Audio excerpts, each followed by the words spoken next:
समाज को भी ये सोचना चाहिए ना कि एक साइड आप कह रहे हो कि ये पुलिस ही कुछ नहीं करती है, चोरियां बढ़ रही हैं, डकैतियां बढ़ रही हैं, चिट्टा गली गली कोने कोने में है, ये पुलिस नाकाम है। दूसरी साइड अगर ऐसी वीडियो वायरल होती है, आप कह रहे हो पुलिस गलत है, पुलिस वायलेशन कर रही है, तो पुलिस क्या करेंगे? कि आज के टाइम में ऐसे क्रिमिनल्स को, ऐसे चोरों को इतनी ज्यादा हिम्मत हो गई है, इतना ज्यादा ये ब्रेव हो गए हैं, और ये यानी कि पुलिस पे अटैक करने से भी नहीं डर रहे हैं आज के टाइम में। यहाँ तो आप वो पुष्पिंदर सिंह की तरह अटैक करवा लो आप अपने पे, तो ये मैसेज आता कि पुलिस डरी हुई है, पुलिस कुछ नहीं कर रही है। देख लीजिए पुलिस कितनी वीक है कि आज के टाइम में एक एसएचओ के ऊपर अटैक हो गया। दूसरी साइड पुलिस ने ये मैसेज अब जाके दिया है कि पुलिस की भी माननी पड़ेगी, लोगों के हिसाब से भी चलना पड़ेगा। ठीक ही है भाई, तो ये दो पहलू हैं। लोग जो है एसएचओ आजाद मनाज के पक्ष में लिख रहे हैं कि उन्होंने जो किया सही किया। इवन के जो महिलाएं हमारी जम्मू की, वो लिख रही हैं कि ऐसी चीजें होनी चाहिए क्योंकि लोगों के घर में चोरी हो रही है। और अभी एक और चोरी जो है बिश्ना में हुई है 1-2 दिन पहले, जहां पर सोना भी चोरी, चांदी भी चोरी, और घर में रखा हुआ जो डॉग था उसको भी चोर ले गया। नहीं, वही चीज है ना, अगर आप ऐसे 1 मिनट के लिए अगर पुलिस कुछ नहीं करे, पुलिस तब भी गलत, पुलिस माड़ी है जी, पुलिस नहीं कुछ कर रही है, पुलिस में इतनी एफिशिएंसी नहीं है, ये लड़के ये करते हैं, पुलिस वाले खाकी यूनिफॉर्म में ऐसे ही कुछ नहीं कर रही है, बैठी है, मिली हुई है लोगों के साथ, मिली हुई है फलाने बंदे के साथ, करप्शन के एलिगेशन लगते हैं। दूसरी साइड अगर ऐसा कुछ एक्शन कुछ लॉन्च करे पुलिस, तो फिर भी आपको ऑब्जेक्शन है कि ये ह्यूमन राइट वायलेशन कर रहे हैं, तो आप क्यों कटघरे में खड़ा कर रहे हो? कानूनी तौर पे देखा जाए हो सकता है गलत हो, मगर अब वो हालात ही नहीं रहे हैं, वो सर्कमस्टांसेस ही नहीं रहे हैं। पहले वाली चोरियां, पहले वाले डकैतियां थोड़ी हो रही हैं। आजकल आपका चिट्टा कितना चल रहा है, कितना हावी हुआ है। आप अगर क्रिमिनल पे नहीं ऐसा करोगे, एक पे क्या मैसेज आएगा? कल को इनके हौसले और बढ़ेंगे, दोबारा ऐसे ही अटैक किए जाएंगे जैसा कि एसएचओ इस बड़ी ब्राह्मणा पे हुआ था। जैसे ये जो चोर था जिसको बख्शीनगर पुलिस ने पकड़ा, अगर मान लो कि वो इंसिडेंट नहीं होता तो चोर कितनी देर जेल में रहता और चोर कितने समय में छूट जाता, और क्या धाराएं इसमें लगती, और क्या सर इसमें चोरी का इल्जाम लग जाता, 303 बीएनएस में एक केस एफआईआर लॉन्च हो जाता 1 मिनट के लिए, 3-4-5 दिनों में जमानत हो जाती है, ठीक है। उसके बाद उसका चालान प्रोड्यूस करते कोर्ट में, पुलिस इन्वेस्टिगेशन करके, उसके बाद उसकी ट्रायल शुरू होती, उसके बाद उसके एविडेंस शुरू होते प्रोसिक्यूशन के। अब पहले ये बताओ, एक बंदे को हमेशा चाहे कोई भी ऑफेंस करे उसको कानूनी तौर पे इनोसेंट ही प्रिज्यूम किया जाता है, ट्रायल होती है, ट्रायल के बाद कन्विक्शन होता है, बट उस ट्रायल और उस चालान पेश करने का टेन्योर देखना आप, 7-8 साल 10 साल लग जाते हैं ऐसे केसों को डिस्पोज होने में, 15 साल भी लग जाते हैं, 20 साल भी लग जाते हैं। जय हिंद जी, हिंदुस्तान जिंदाबाद। आप देख रहे हैं जेके मीडिया, जम्मू कश्मीर का सबसे तेज मीडिया नेटवर्क। अभी कुछ ही दिन पहले बख्शीनगर में एक इंसिडेंट हुआ जिसमें चोर को पकड़ा गया और उस चोर ने एक शख्स को चाकू से भी उस पर अटैक किया, लेकिन उसके बाद चोर के साथ जो हश्र हुआ वो बेहतर आप जानते हैं। समाज में लोग एसएचओ बख्शीनगर के पक्ष में नजर आए, लेकिन पुलिस विभाग कह रहा था कि यह बिल्कुल गलत है। अब इस पर चर्चा करने के लिए मेरे साथ एडवोकेट भानु प्रताप सिंह है, और इनसे जानेंगे कि कानून के हिसाब से क्या वो सही है या नहीं है।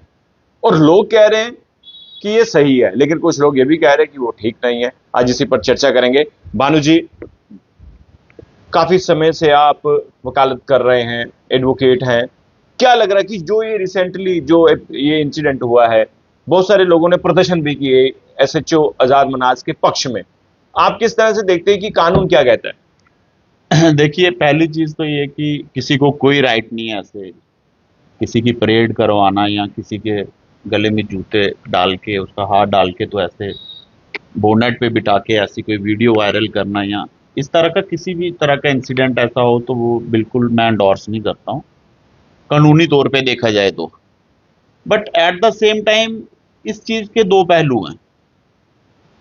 अब मॉडर्न पुलिसिंग हो गई है, नो डाउट, बट क्राइम जो है वो अब पहले जैसा नहीं रहा है। क्राइम का डायमेंशन चेंज हो गया है, क्राइम ने अपना जड़ें जो हैं अलग अलग तरह से फैला ली हैं। अब जैसे मैं कह रहा हूँ, अब ड्रग्स आज के टाइम में बहुत ज़्यादा बढ़ा हुआ है, चोरियां बढ़ी हुई हैं, और जहाँ तक मुझे पता है, मैंने सुना है ये बंदा जो है he was also repeated offender है, इसने पहले भी शायद कोई ऐसे चोरियां की है, इन्वॉल्व था। जहाँ तक वकील होने के हिसाब से मैं कहूँ एक हद तक गलत है, ह्यूमन राइट वायलेशन है ये। गलत हुआ, उसको आप पकड़िए, रिमांड पे लीजिए, इन्वेस्टिगेशन कीजिए, कल को ट्रायल चालान पेश कीजिए कोर्ट में, और ट्रायल होती उसकी, उसके बाद उसका कन्विक्शन होना था क्या होना था वो इस कानूनी तौर पे देखा जाता। बट अब क्या है, इसका एक और पहलू है, वो ये है कि जनता इस चीज के फेवर में है कि आपने ठीक किया पुलिस वालों ने।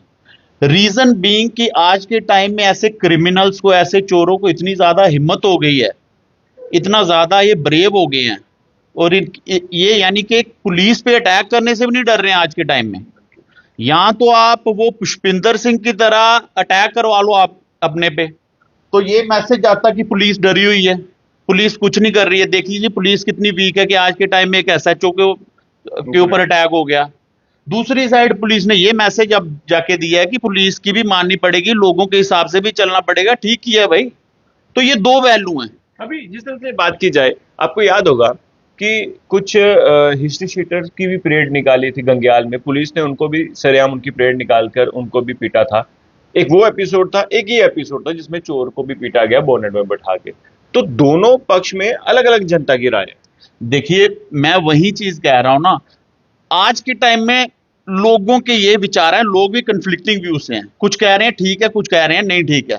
मैं ये कह रहा हूं कि अगर आप ऐसे एक डेटरेंट मेथड नहीं अपनाते हो, आप एक मैसेजिंग नहीं देते हो ऐसी वीडियोस के थ्रू, तो इनके इतने हौसले बढ़ जाएंगे कि ये नॉर्मल हो जाएगा, ये न्यू नॉर्मल हो जाएगा एक एसएचओ या एक डीएसपी पे अटैक करना, पुलिस के इन चोरों के या इन डकैतों के द्वारा या किसी क्रिमिनल के द्वारा। तो ये पीछे आपने देखा होगा यूपी में भी एक ऑपरेशन लंगड़ा चल रहा है, जिसमें कि क्रिमिनल्स को पकड़ के जो भी कर रहे हैं, एनकाउंटर चल रहे हैं। तो शायद वही एक उसी चीज को, उसी ऑपरेशन को, उसी का रेप्लिका या उसी को कॉपी किया जा रहा है यहाँ पे भी, मुझे ये लग रहा है। बारू जी, मैंने एक चीज देखी सोशल मीडिया में कि लोग जो है एसएचओ आजाद मनाज के पक्ष में लिख रहे हैं कि उन्होंने जो किया सही किया। इवन के जो महिलाएं हैं हमारी जम्मू की, वो लिख रही हैं कि ऐसी चीजें होनी चाहिए क्योंकि लोगों के घर में चोरी हो रही है। और अभी एक और चोरी जो है बिश्ना में हुई है 1-2 दिन पहले, जहां पर सोना भी चोरी, चांदी भी चोरी, और घर में रखा हुआ जो डॉग था उसको भी चोर ले गया। नहीं, वही चीज है ना, अगर आप ऐसे 1 मिनट के लिए अगर पुलिस कुछ नहीं करे, पुलिस तब भी गलत, बिल्कुल। पुलिस माड़ी है जी, पुलिस नहीं कुछ कर रही है, पुलिस में इतनी एफिशिएंसी नहीं है, ये लड़के ये करते हैं, पुलिस वाले खाकी यूनिफॉर्म में ऐसे ही कुछ नहीं कर रही है, बैठी है, मिली हुई है लोगों के साथ, मिली हुई है फलाने बंदे के साथ, करप्शन के एलिगेशन लगते हैं। दूसरी साइड अगर ऐसा कुछ एक्शन कुछ लॉन्च करे पुलिस, तो फिर भी आपको ऑब्जेक्शन है कि ये ह्यूमन राइट वायलेशन कर रहे हैं, तो आप क्यों कटघरे में खड़ा कर रहे हो? समाज को भी ये सोचना चाहिए ना कि एक साइड आप कह रहे हो कि ये पुलिस ही कुछ नहीं करती है, चोरियां बढ़ रही हैं, डकैतियां बढ़ रही हैं, चिट्टा गली गली कोने कोने में है जी, पुलिस नाकाम है। दूसरी साइड अगर ऐसी वीडियो वायरल होती है, आप कह रहे हो पुलिस गलत है, पुलिस वायलेशन कर रही है, तो पुलिस क्या करे फिर? पुलिस पे भी इस तरह से क्वेश्चन मार्क क्रिएट होते हैं, तो अल्टीमेटली फिर समाज बताएगी क्या करना है। अदरवाइज मैं वही चीज कह रहा हूं कि कानूनी तौर पे देखा जाए हो सकता है गलत हो, मगर अब वो हालात ही नहीं रहे हैं, वो सर्कमस्टांसेस ही नहीं रहे हैं। पहले वाली चोरियां, पहले वाले डकैतियां थोड़ी हो रही हैं। पहले कुछ और चीज था, पहले क्राइम रेट क्या था देखो ना, आजकल ऑनलाइन फ्रॉड हो रहे हैं, आजकल डिजिटल फ्रॉड आपका चल रहा है, आजकल वो आपका वो बिटकॉइन में फ्रॉड चल रहा है, हर तीसरे दिन लोगों को लाखों रुपए लूटा जा रहा है। आजकल आपका चिट्टा कितना चल रहा है, कितना चल रहा है, कितना हावी हुआ है। आप अगर क्रिमिनल पे नहीं ऐसा करोगे, एक क्या मैसेज आएगा? कल को इनके हौसले और बढ़ेंगे, दोबारा ऐसे अटैक किए जाएंगे जैसा कि एसएचओ इस बड़ी ब्राह्मणा पे हुआ था। भानु जी, जिस तरह से एक सवाल है मेरा सवाल ये है कि जिस तरह से ये जो चोर था जिसको बख्शीनगर पुलिस ने पकड़ा, अगर मान लो कि वो इंसिडेंट नहीं होता तो चोर कितनी देर जेल में रहता और चोर कितने समय में छूट जाता, और क्या धाराएं इसमें लगती है? और क्या सर इसमें चोरी का इल्जाम लग जाता, 303 बीएनएस में एक केस एफआईआर लॉन्च हो जाता 1 मिनट के लिए, 3-4-5 दिनों में जमानत हो जाती है, ठीक है। उसके बाद उसका चालान प्रोड्यूस करते कोर्ट में, पुलिस इन्वेस्टिगेशन करके, उसके बाद उसकी ट्रायल शुरू होती, उसके बाद उसके एविडेंसेस शुरू होते प्रोसिक्यूशन के। अब पहले ये बताओ, एक बंदे को हमेशा चाहे कोई भी ऑफेंस करे उसको कानूनी तौर पे इनोसेंट ही प्रिज्यूम किया जाता है, ट्रायल होती है, ट्रायल के बाद कन्विक्शन होता है। बट उस ट्रायल और उस चालान पेश करने का टेन्योर देखना आप, 7-8 साल 10 साल लग जाते हैं ऐसे केसों को डिस्पोज होने में, 15 साल भी लग जाते हैं, 20 साल भी लग जाते हैं।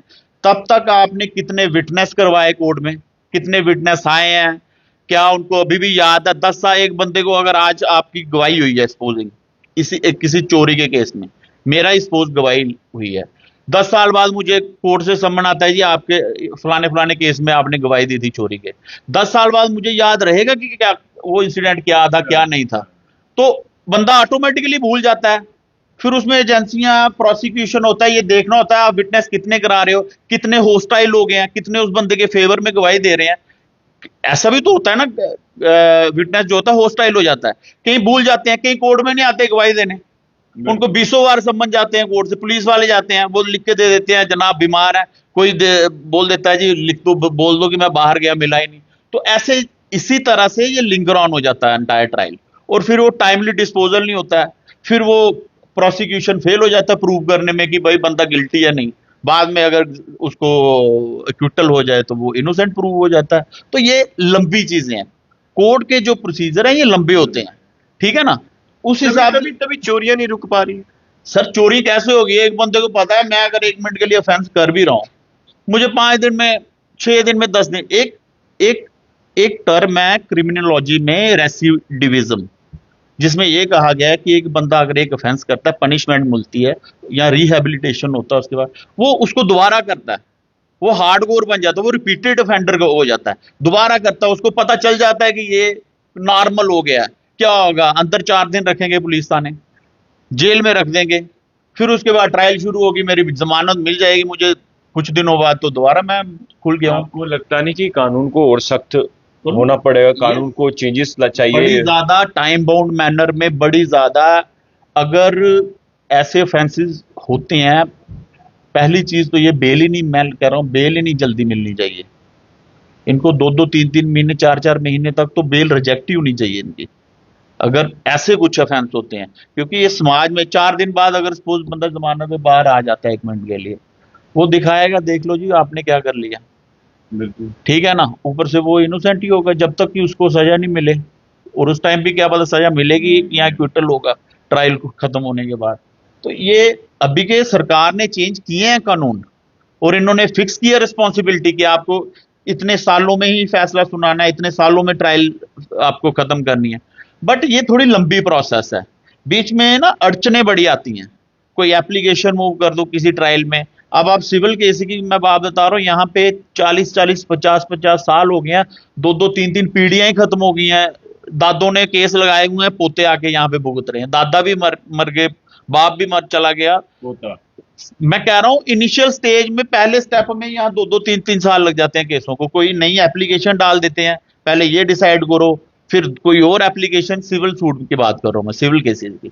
तो ये एक बहुत ज्यादा, इससे क्या हो रहा है कि जुडिशरी पे भी बर्डन बढ़ रहा है, चीजें पाइल अप हो रही हैं, बढ़ रही हैं, जुडिशरी भी क्या करे, कितना वहां पे जजेस भी कितना प्रेशर देखें, उस चीज से क्या होता है कि उनको अपना भी वो देखना है ना उन्होंने सिस्टम भी। तो ये जुडिशरी पे मैं कहता हूं कि ज्यादा बर्डन पड़ रहा है, but at the same time जिस तरह से इन्होंने अभी थोड़ी रेवोल्यूशन लाई है लॉज में, जल्द कोशिश है और उम्मीद है कि जल्दी इन चीजों को इम्प्लीमेंट हो। एक आपने अपने ऑफिशियल पेज पे एक स्टेटस अपडेट किया था उर्दू भाषा को लेकर, आपने बहुत लिखा तो बहुत कुछ था, लेकिन मैं आपसे पूछना चाहता हूँ कि जिस तरह से नैब तहसीलदार की जो नोटिफिकेशन निकली उसमें तो मैंडेटरी था उर्दू भाषा, तो अब ये मुद्दा गरमाया था बीते दिनों, तो आज आपसे बातचीत हो रही है, तो इस सवाल से मैं आपको एक सवाल पूछना चाहता हूँ कि क्या लग रहा है कि जो चीज़ें पहले हो रही थी वो अभी भी रिपीटेड है? भेदभाव, देखिए भेदभाव तो है, ये मुझे at least it was not expected from the Omar Abdullah government. मुझे ऐसा लगता था वो एक सीजन्ड पॉलिटिशियन और पढ़े लिखे हैं, उनको जब वो डिस्क्रिमिनेशन की बात करते हैं, जब आप इनके मैनिफेस्टो देखो इलेक्शन में कि इक्वल डिस्ट्रीब्यूशन होगा, सबके साथ इक्वालिटी होगी, सबकी डेवलपमेंट होगी, ये जो ये जो एक डिस्क्रिमिनेशन है, ये जो दीवार है जम्मू कश्मीर में डिस्क्रिमिनेशन की, ये तोड़ी जाएगी, ये वो बड़ा कुछ उस टाइम सुनते हैं हम। बट जिस तरह से ये नोटिफिकेशन आई है, जो मैंने देखी भी थी, सुना भी है, जिसमें कि कंपलसरी कर दिया उन्होंने उसको, मुझे एक चीज का बताया, 2021 में इन्होंने एक लॉन्च किया था इनिशिएटिव आपकी जमीन आपकी निगरानी, जिसमें इन्होंने सारा रेवेन्यू रिकॉर्ड डिजिटल कर दिया, ऑनलाइन मोड पे कर दिया। दूसरी तरफ इन्होंने कहा 2020-21 में ये इन्होंने पूरा एक इनिशिएटिव लिया कि सारा ही आपने स्कैनर सिस्टम लाइए, सारा ऑनलाइन करके सारा जो भी एक्सेस है आपके रिकॉर्ड को ऑनलाइन आप अप्रोच कीजिए। तो ये इन्होंने एक प्रोसेस लॉन्च किया था, 1 साल का इन्होंने पीरियड रखा था। अब पता नहीं उस टाइम में ये हुआ नहीं हुआ। फिर उसके बाद इन्होंने एक और इनिशिएटिव लिया था, लैंड पासबुक। आपने भी देखा होगा, यहाँ पे डिस्ट्रीब्यूट की जा रही थी लोगों को पासबुक टाइप में, जिसमें कि आप अप्रोच कर सकते हो उसके थ्रू। और एक आई थिंक एप्लीकेशन या कोई साइट भी इन्होंने दी है, जिसमें आप अपने लैंड का रिकॉर्ड देख सकते हो, जमाबंदी देख सकते हो, कितनी जमीन है मेरी, कितनी, अगर कोई बेच रहा है, चोरी कर रहा है मेरी जमीन को, मेरे को नहीं पता, आपको मैसेज आ जाएगा कि आपकी जमीन इतनी, आपने क्या खरीदा वो भी आपके लिए उसमें सारा आ जाएगा कि आपने जमीन, उसको ऐड कर देंगे आपकी म्यूटेशन, आपके गर्दोरियों का आपका स्टेटस पता चल जाएगा, आपकी कितनी जमीन है, ये सारा ओवरऑल पता चल जाएगा। और इसका अगर रिकॉर्ड, लैंड पासबुक का अगर आप रिकॉर्ड निकालते तो वो अवेलेबल होता है उर्दू, इंग्लिश और हिंदी में। कहने का मतलब, एक साइड आप डिजिटल कर रहे हो सिस्टम, एक साइड आप स्ट्रीमलाइन कर रहे हो सिस्टम को, एक साइड आप दुनिया को ये बता रहे हो कि अब हम बड़ा ही वेल पॉलिश्ड हो गया सिस्टम। आपका रेवेन्यू डिपार्टमेंट, अब आप ऑनलाइन, आपको पटवारियों के पास, तहसीलदार के दौर के पास जाने की जरूरत नहीं है, आप हमारी साइट है ये देखो, यहां से अप्रोच करो, आपको रिकॉर्ड मिल जाएगा। दूसरी तरफ आपने आज भी उर्दू को ही कंपलसरी करा। क्या आप उर्दू के साथ इंग्लिश या हिंदी नहीं रख सकते थे कंपलसरी? जिसको उर्दू आती है उर्दू में दे, जिसको हिंदी आती है हिंदी में करे, जिसको इंग्लिश आती है। कितने हमारे जम्मू के लड़के हैं, एस्पिरेंट है, जिनको उर्दू आती होगी, पहले ये बताइए, आती है कोई? नहीं आती है। तो ये सवाल जरूर सरकार को भी करना चाहिए, रेवेन्यू डिपार्टमेंट से भी मैं पूछता हूं। और जब आप एक साइड वादे करते हो कि हम सारा सिस्टम डिजिटल कर रहे हैं, हम सारा सिस्टम डिजिटल कर रहे हैं, आपके घर में बैठे हुए आपको ऑनलाइन आपका रिकॉर्ड मिल जाएगा, फिर इस तरह का भेदभाव क्यों है? क्या ये रिग्रेसिव स्टेप है या प्रोग्रेसिव स्टेप है? मुझे तो लगता है ये अभी भी आप पीछे ही हटे हुए हैं। उर्दू होगी, मैं नहीं ये कहता, या मुझे उर्दू से कोई वो नहीं है irritation, but at the same time आप ये देखिए ना, हमारे लोकल लड़के यहाँ कितनों को उर्दू आती है। जम्मू के देखिए, सांबा, कठुआ, ये जो तैयारी कर रहे हैं, इन बेचारों को कितनी उर्दू आती होगी। और फिर आपको एक चीज और बताऊं, नॉर्मल उर्दू और रेवेन्यू की या पुलिस की उर्दू में भी काफी फर्क होता है।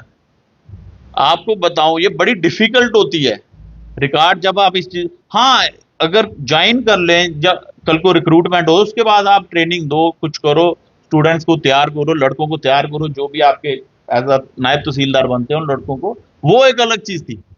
बट जब आप एक डिजिटल रिकॉर्ड जो है उसको आप ला रहे हो पब्लिक के सामने, सारा ठीक कर रहे हो, आप ये कह रहे हो कि आपकी लैंड पासबुक जो है आपको अवेलेबल है जी हिंदी, इंग्लिश और उर्दू में सारा रिकॉर्ड, फिर आप ऐसा डिस्क्रिमिनेशन क्यों कर रहे हो? आपको जरूरत है कुछ नई चीज के साथ आने की, आपको जरूरत है इस डिस्क्रिमिनेशन को खत्म करने की। नहीं तो जिस तरह से हमारे लड़के भड़के हुए हैं, आप इनका फ्यूचर स्पॉइल नहीं कर सकते, आपको कोई हक नहीं है। हम इस मुद्दे पे बिल्कुल स्टूडेंट के साथ हैं। हम बिल्कुल, कल को मेरी तरफ से अगर इंडिविजुअली तौर पे मैं कह रहा हूँ, किसी को भी कोई हेल्प चाहिए, मुझे वो मैसेज कर सकता है, मुझे वो फोन नंबर मैं ड्रॉप कर सकता हूँ, वो मुझे अप्रोच कर सकता है इस मामले में। शुक्रिया। तो देखिए, एडवोकेट बानू प्रताप सिंह से हम बातचीत कर रहे थे। मुद्दा जो था, पहला मुद्दा हमारा था कि जो बख्शीनगर में जो इंसिडेंट हुआ, चोर को बोनेट में बैठाया गया, क्या उसके साथ हशर किया गया, वो कानून के हिसाब से कितना सही कितना गलत है। और दूसरा, जो जम्मू के युवाओं के साथ जो डिस्क्रिमिनेशन हो रहा है, खासकर जम्मू के साथ डिस्क्रिमिनेशन हो रहा है, उर्दू भाषा को कंपलसरी कर दिया गया है। नायब तहसीलदार की जो नोटिफिकेशन निकली थी उसको लेकर भी बवाल हुआ। इस पर हमने चर्चा की एडवोकेट बानू प्रताप सिंह से। अब आपको क्या लगता है, अपनी राय जरूर कमेंट बॉक्स में रखिएगा। देखते रहिए जेके मीडिया। धन्यवाद। जय हिंद।